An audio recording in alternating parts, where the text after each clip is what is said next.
Napakabuhakaw naman nila. Dapat hindi ganyan. May paparating pa mo. Maraming taong nagugutom, di lang kayo. So, Paparating pa eh. sobra tong ano na to. Paparating pa.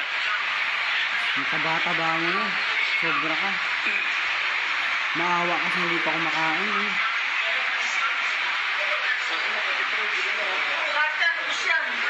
Pati yung payong, kunin mo na. Pati yung lamesa. Baka wala kang lamesa sa inyo.